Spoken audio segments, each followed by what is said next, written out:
Olá, sétimo ano, tudo bem? Eu sou a professora Aline, estou aí novamente com vocês para a aula de número 24 de arte.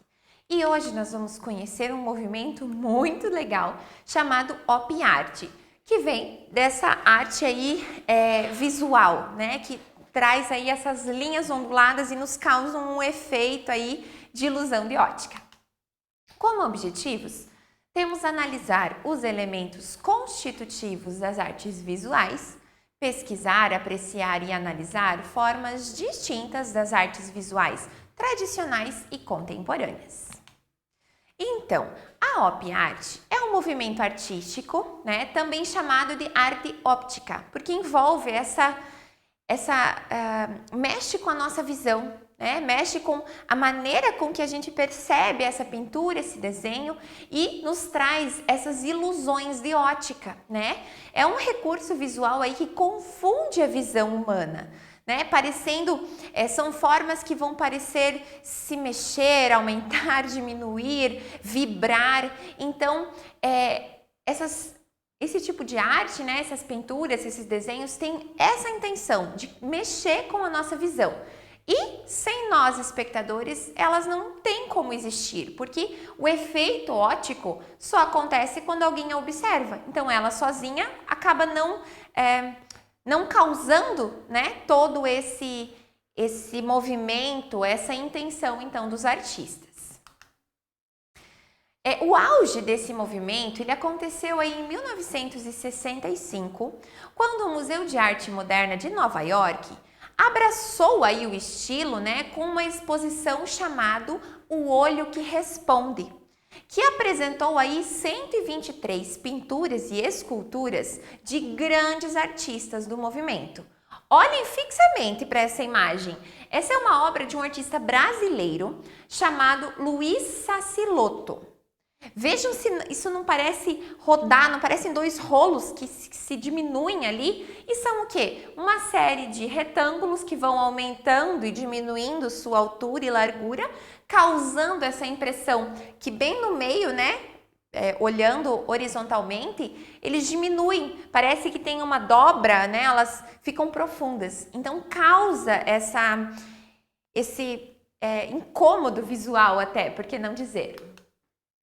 A Op Art, então, ela tinha como um fundamento, assim, né, como tema, lema, menos expressão e mais visualização. Por quê? Ela o objetivo dela era expressar as possibilidades, então, visuais e de transformação do mundo. Então, ela não queria expressar o sentimento do artista ou captar né, como no expressionismo, ou captar as cores do mundo e ao redor como o impressionismo, mas ela queria mexer o quê? Com a nossa acuidade visual, com como nós interpretamos aquele desenho, aquela pintura. Aqui nós temos uma escultura do Victor Vasarely, ele é um grande nome, a gente pode dizer aí que é o precursor desse movimento da Op Art, e nessa escultura a gente observa e é difícil imaginar se ele é, né, tridimensional, aquele cubo do meio, ou se é só uma imagem, ou se ele é profundo. Então, brinca com essa noção, né, visual que a gente tem das partes e da escultura aqui no caso. São utilizados aí, nesse tipo de arte, cores que provocam bastante contraste. Então, branco e preto, por exemplo, são muito usados, mas também obras coloridas, mas que tenham aí esse contraste, que sejam cores gritantes, tá? Então, não vai ter lá um azul claro com um azul escuro, algumas vezes sim, mas vai ter lá um laranja no meio para dar essa vibrada, tá? E também, eles mexem muito com as formas. Aqui, por exemplo, é uma obra da Bridget Riley, ela também é bem famosa por esse movimento da Op Art, e perceba como parece pulsar, parece que essas linhas curvas ali, elas vibram ao nosso olhar. Então, é essa a intenção aí da Op Art. Principais aí artistas e pinturas. O Victor Vasarely, que já comentei, é aí dito como o pai da Op Art, foi o precursor, tá? Antes mesmo de ser lançado e divulgado como op art, ele já criava essa arte de formas e de brincar com a tridimensionalidade da pintura, com essa mistura de fundo e figura. Então, ele já vinha aí mexendo com essas noções visuais, tá?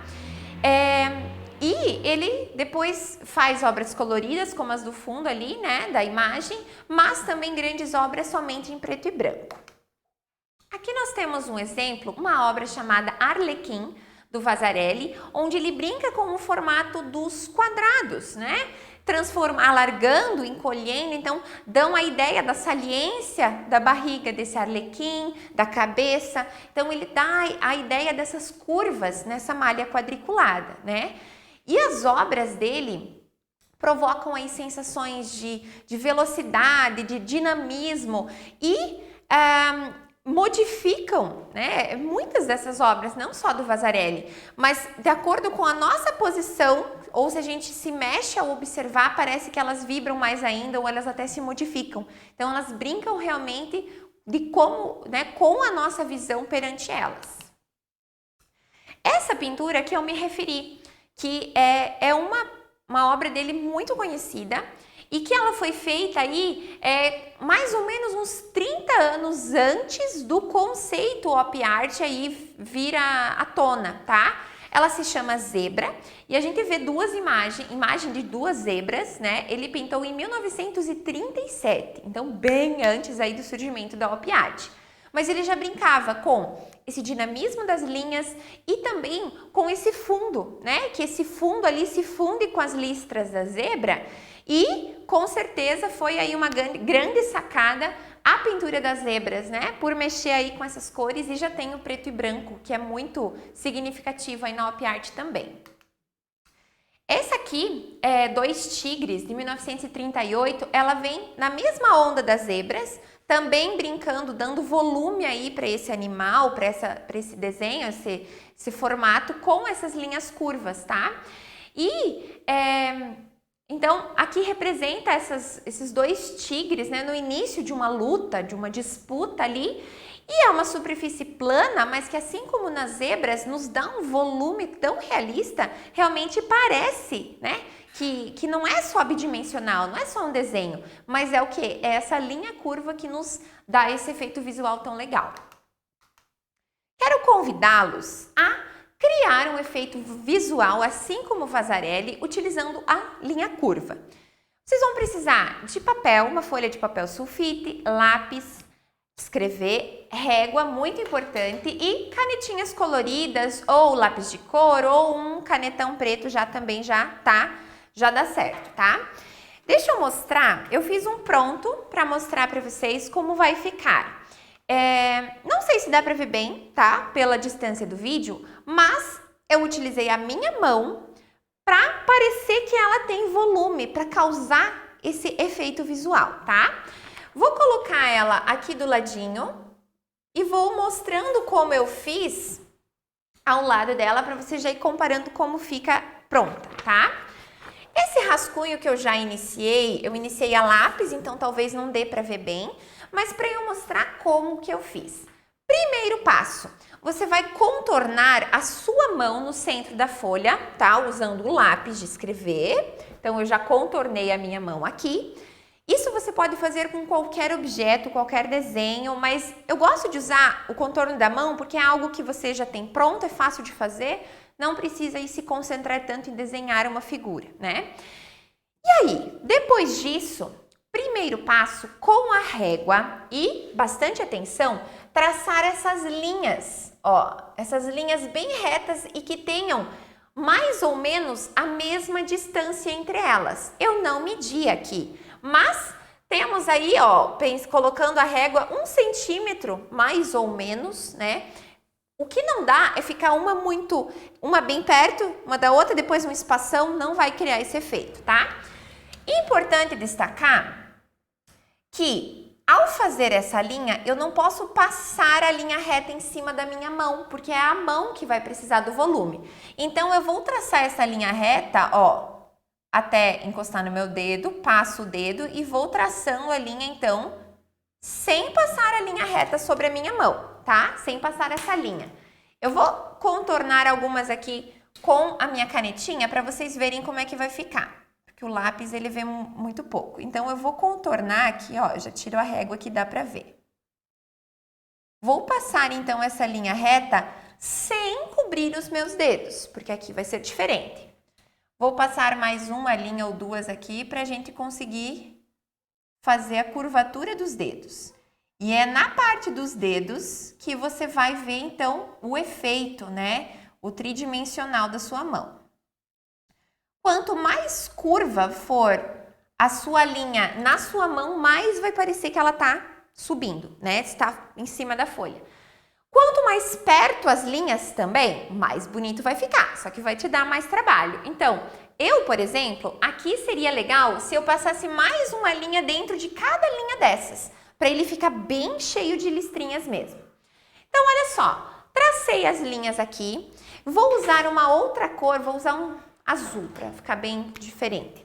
Vou usar uma canetinha azul para traçar a curvatura nos meus dedos. Também, antes de fazer definitivamente a canetinha, usa o lápis, porque você consegue corrigir. Claro, você vai começar lá de cima, né, dos primeiros dedos, vai vir essa curvatura toda aqui, vou fazer só num dedo aqui. Mas o que é importante é você criar o mesmo espaço, a mesma distância que você utilizou entre as linhas, entre as linhas curvas também. Então, aqui, ó, talvez não dá para ver a lápis, então vou passar a minha canetinha. É como se ligasse as linhas pretas, mas com uma linha curva. Então, você vai ligar essa tua canetinha preta com a colorida. Eu escolhi fazer aqui a mão de azul e o fundo de preto, mas você pode fazer uma linha de cada cor ou tudo de uma cor, fica a seu critério, tá? Então, vou criando essas ondulações. Aqui na palma da mão, ela vai ocupar a palma inteira e depois só o dedo. Se você começa com a ondulação da mão e depois puxa a linha reta para o lado, o efeito não vai ser tão legal. Então, tendo aprendido isso, você vai fazer isso do início ao final da sua folha e você vai ter essa sensação aí de tridimensionalidade somente com as linhas curvas, que é muito parecido com essa pintura dos tigres e das zebras, que também usam essa linha curva para trazer esse volume, tá? Então fica aí uma sugestão, uma dica. Vocês podem usar qualquer formato aqui, tá? Não só a mão. É bem legal, experimentem. Então, grandes nomes aí também. A Bridget Riley, que eu comentei já anteriormente, já mostrei ali uma obra dela. Ela é uma pintora inglesa, tá? Que ela migrou aí do impressionismo e do pontilhismo para a pop art, tá? Na década de 60. E ela conquista aí os espectadores com o seu uso de linhas e formas geométricas. E esse efeito aí até desorientador, né? Então, essa imagem que está no fundo dela, realmente parece que ele balança, que ele vibra quando a gente observa. Ela foi muito influenciada pelo Victor Vasarely, que foi aí, né, que liderou esse movimento da pop art. E o estilo da Riley é marcado aí por listras que se sobrepõem, por malhas quadriculadas como essa aqui, né? Que vão então diminuindo a largura e parece que tem uma prega, uma dobra ali, né? Como se eles se afundassem. Então, causa esse efeito visual bem legal. Por causa aí dessa organização em sequência, né? E a relação também que as cores têm entre si, essas criações da Bridget Riley, elas trazem muito esse ritmo, né? Para essas superfícies que parecem pulsar, elas parecem que vibram. Então, aqui ela usou já uma linha mais quebrada, né? Para criar essa sensação que realmente também parece pulsar. Outro grande artista, nossa, conhecendo esse artista eu fiquei fã dele, é o Jesus Rafael Soto. Ele é venezuelano e muito famoso pelas suas obras chamadas de penetráveis. Por quê? Elas têm uma interação com o público, onde ele utiliza, é bem o que dá para ver no fundo dele, ele utiliza aí barbantes, cordas, fios de nylon, pendurados, esticados, né, nas duas bases, para criar esse efeito visual e de acordo como você anda ao redor dessa obra dele, não é uma pintura, é mais uma instalação, né? Você consegue entrar por esses barbantes e você distingue figuras também. Vamos ver alguns exemplos. Então, esses penetráveis dele são feitos aí com esses elementos suspensos, né? Ele usa aí fios de nylon translúcidos também, por exemplo, e as pessoas podem entrar, interagir com essa obra, como as duas imagens que eu coloquei. Até as pessoas parecem fazer parte da obra de arte, porque elas até, né, onde passa o fio, ela acaba ficando escondida, então brinca com essa noção também do ser humano ali dentro. Muitas vezes, né, só a imagem da obra não transmite tudo aquilo que a interação que ela traz pra gente, essa profundidade. Então, a composição toda, por exemplo, essa obra ali, essa grande esfera azul, ela não é plana.